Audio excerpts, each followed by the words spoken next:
Hey guys, Chad at Spy Racing Heads.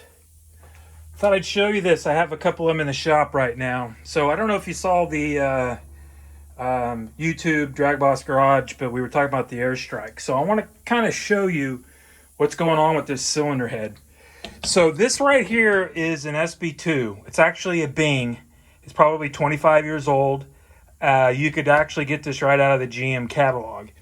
This is an AIRSTRIKE. It's had a little bit of polishing done on it. I'm gonna fully port them for the guy, but you can see the SB2 had 11 degree valve angle, 4 degrees. This was 8-degree valve angle straight up. So the exhaust valve is straight up. This is splayed, so you can see that the original ones you could move valve centers, but this particular head is 12 by 4, and it's got an 8-degree exhaust, but it's also tilted, splayed 4 degrees.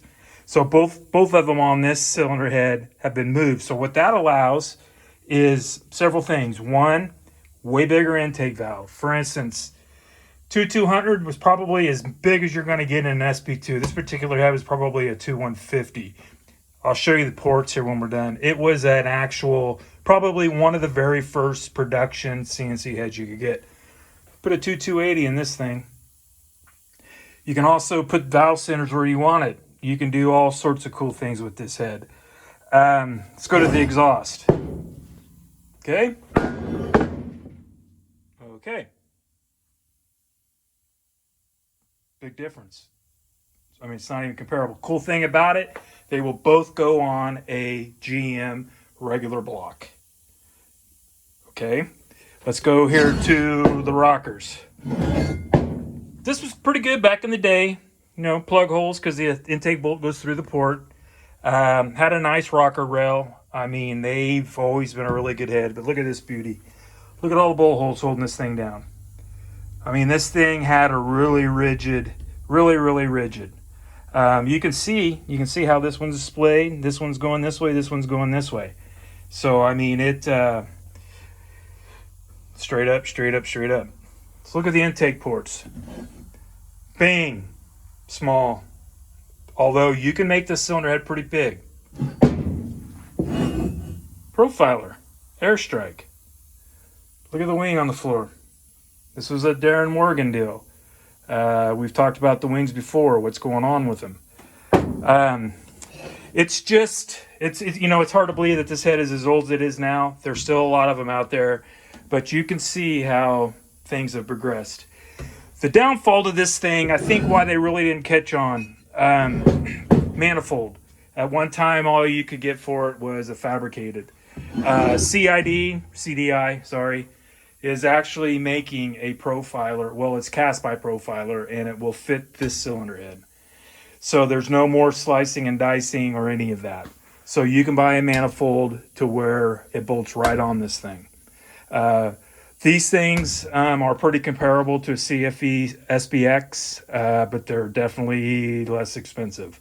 I agree that they haven't caught on. They need to catch on. Big power, 1150 on the 400-inch stuff, the Australian Pro Stock.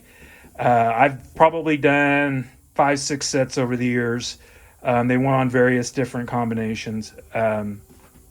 It's just a really good cylinder head. I mean, you can see the height difference. Let's put it back to back here.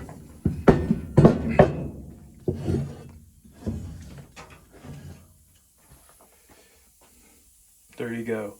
They're actually raised about the same, but you can just see the port's a whole lot taller. I mean, you could go up if you want. I mean, this thing is 100% porter friendly. It would allow you to do lots of cool things. I can put some prices in the underneath in the description. As cast with a 2250 valve, it'll flow 440 out of the box. This particular head is going to have a big valve in it. High 480s, 490s, pretty common with it. This one here, back in the day, at a 2200 on a good day, they'll flow 430. Ported, fully ported. This is probably a 2150. It's probably a 270 CFM head in that neighborhood. So you can see the chamber, see how the chamber, I mean, it's just It's just a really nice cylinder head. So I had them both here. Wanted to show you.